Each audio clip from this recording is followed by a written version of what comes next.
Hey Mark, thanks for sending me some video for analysis. A few things I'm looking at is balance, and then the three main phases of the stroke: recovery, hand entry, and the underwater catch and push. So let's talk about balance first. Your hips are a little bit low in the water, and the higher you can get your hips, the less resistance you're going to create from the lower half of your body. And so right now you're expending a little bit more energy and not really moving forward because your legs are so low. So your goal is to get your hips to stay in contact with the surface of the water pretty much at all times. Even when you're rotating from hip to hip, your legs should be at the surface of the water. So a few things you can do to try to get your hips up a little bit more is tucking your chin, lowering your head, and pushing the weight of your body on your sternum. You can try tilting your pelvis so that the angle of your hips lifts to the surface. Engage your core a little bit more, see if that helps.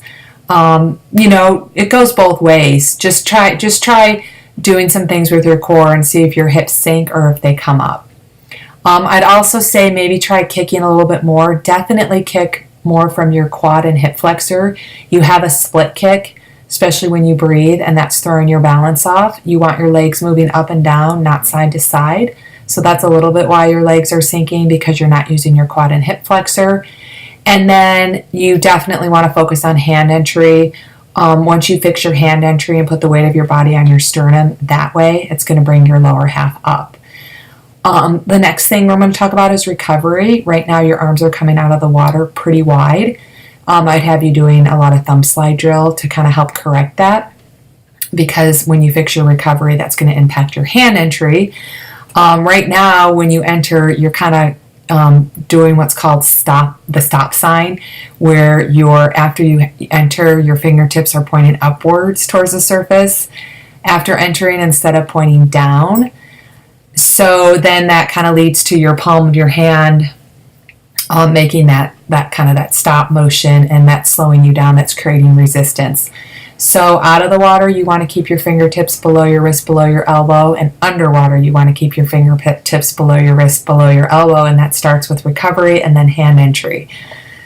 So I would have you doing a lot of head out of the water drill and fist drill to help compensate for that. And then once you fix the hand entry, that not only is going to bring your hips to the surface, but that's going to create a deeper, more powerful catch and push past your hips. Right now, there's absolutely no power behind your pull at all, and you tend to pull wide.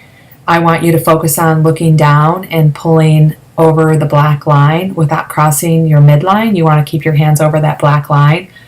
Catch deep, push all the way past your hip, and then you restart with the recovery phase again.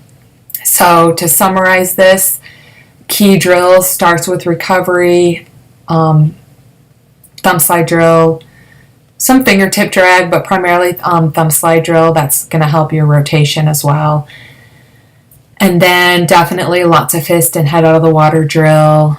And then over time, once you master those, I'd give you some underwater catch and pull drills, such as the catch-up drill, underwater doggy paddle drill. I don't want you to worry about those right now because you have to fix your recovery and hand entry. So hopefully this helps. Thanks again for sending me your video, and make it a great day.